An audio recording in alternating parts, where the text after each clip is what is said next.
Telugu cinema ఇండస్ట్రీలో ఇప్పటివరకు ఎవరికీ సాధ్యం కాని రీతిలో వరుస సినిమాలను చేస్తూ ముందుకు దూసుకెళ్తున్న స్టార్ హీరోలు చాలా మంది ఉన్నారు. ఇక ఇలాంటి క్రమంలోనే జూనియర్ ఎన్టీఆర్ లాంటి నటుడు సైతం తనదైన రీతిలో సత్తా చాటుకోవటానికి తీవ్రమైన ప్రయత్నమైతే చేస్తున్నాడు.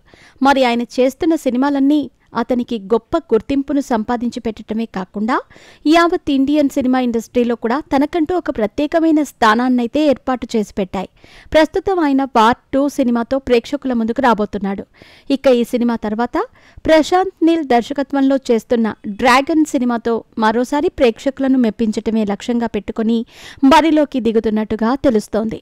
ఇక ఇప్పటి వరకు ఎవరు ఎలాంటి సినిమా చేసినా కూడా తనకంటూ ఒక ఐడెంటిటీని క్రియేట్ చేసుకున్న ఆయన డ్రాగన్ సినిమాతో కంప్లీట్గా ఇండియన్ సినిమా ఇండస్ట్రీలో ఉన్న రికార్డులన్నింటినీ తిరగరాస్తాడని అతని అభిమానులు చాలా కాన్ఫిడెన్స్ని వ్యక్తం చేస్తున్నారు.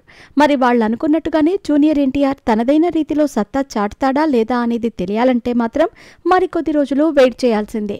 ఈ సినిమా కనుక సూపర్ సక్సెస్ సాధిస్తే ఎన్టీఆర్ నెంబర్ 1 హీరో రేస్లో కొనసాగుతాడు. లేకపోతే మాత్రం ఆయన నెంబర్ 1 రేస్ నుంచి తప్పుకుంటాడని చెప్పటంలో ఎంతమాత్రం అతిశయోక్తి లేదు.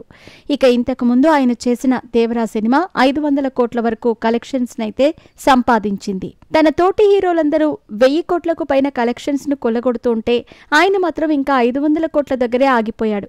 దాంతో చాలా మంది ఎన్టీఆర్కి మిగతా స్టార్ హీరోల మాదిరిగా మార్కెట్ అయితే లేదని కామెంట్లు చేస్తున్నారు. దీన్ని అతని అభిమానులు జీర్ణించుకోలేకపోతున్నారు. ఇక ప్రశాంత్ నీల్ దర్శకత్వంలో వస్తున్న డ్రాగన్ సినిమాతో ఎన్టీఆర్ సూపర్ డూపర్ సక్సెస్ ను సాధిస్తేనే ఆయన మార్కెట్తో పాటు ఆయన క్రేజ్ కూడా టాప్ లెవెల్కి వెళుతుంది. లేకపోతే మాత్రం ఇబ్బందులను ఎదుర్కోవాల్సి ఉంటుంది. మరి ఈ 2 సినిమాల తర్వాత ఆయన త్రివిక్రమ్ డైరెక్షన్లో మైథాలజికల్ సినిమా చేస్తున్న విషయం మనకు తెలిసిందే. ఇప్పటికే ప్రీ ప్రొడక్షన్ వర్క్ మొత్తాన్ని పూర్తి చేసుకున్న త్రివిక్రమ్ శ్రీనివాస్ తొందరలోనే ఈ సినిమాను సెట్స్ మీదకు తీసుకెళ్లటానికి సన్నాహాలు చేసుకుంటున్నాడు.